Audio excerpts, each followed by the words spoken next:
My own creative treehouse. When I was a kid, I used to spend a lot of time inside that creative treehouse, drawing all sorts of cool stuff. Well, back then, oftentimes cool stuff meant drawing jacked thug dudes with tattoos and mohawks that also were ninjas. Wait, cyborg ninjas with Uzis. Okay, that's still kinda cool stuff. But the thing is, there really was something magic about the spark of careless creative energy I possessed back then. Almost like I always had this very confident, creative version of myself with me all the time, someone who didn't shy away from new ideas or dreaming about one day actually drawing crazy jacked cyborg dudes for a living. Well, a few years later, this other version of myself showed up. This guy told me about the world outside the creative treehouse, how there are things that we all want in our lives and things we do to get there. And yeah, drawing silly cartoon stuff isn't one of those things. And I guess it all made sense. I mean, we all draw and have this crazy imagination when we are kids, and then we grow up and do grown-up stuff. Life, right? And when he told me I was probably never going to become good enough to actually do something with my drawings anyway, in a weird way, it felt like a relief. So now I found myself in the big wheel of working and studying things that really never was me. Years seemed to pass quickly around me, and something was clearly missing in my life. The pure thought of this being my life path was just terrifying. I mean, that careless imagination and creative spark that was my youth, is it really just meant to be buried like that? I had to do something. So I started studying graphic design, and for the first time in many years I was feeling a slow build of confidence around my work again.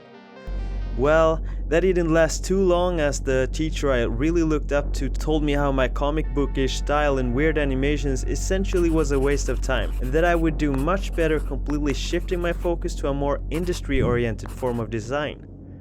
Something inside me died that day.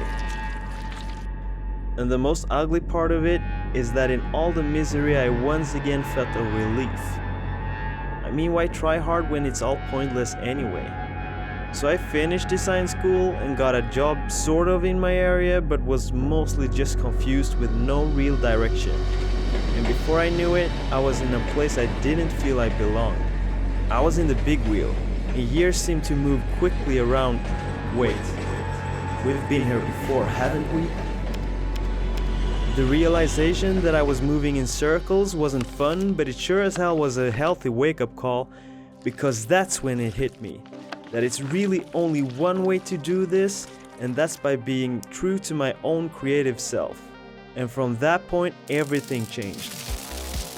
I was done with self-doubt and letting other people or my own demons dictate my path. It was like I mentally was back where it all started, when everything was just about that careless creative energy and fun. And with fun came this newfound discipline and drive that I didn't even know was in me. I was back creating again, on weekends and night. Illustration and animation became a side hustle to my day job, and eventually the day came when I left for a journey as a freelance illustrator and animator. I'm obviously older now, but as I sit and draw skateboards and animate jacked cyborg ninjas for a living, doing my 5th year as my own boss, I can't help but to feel extremely connected to that big dreaming creative kid in that treehouse.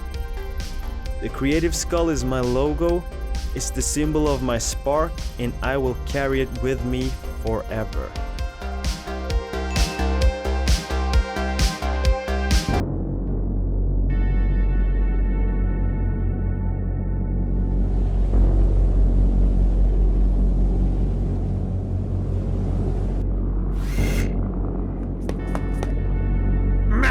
Master! We have located him, Master! Excellent! Gather the troops! And your new body, Master? How's your new body? Shark sure didn't go easy on you, Master. I feel alive.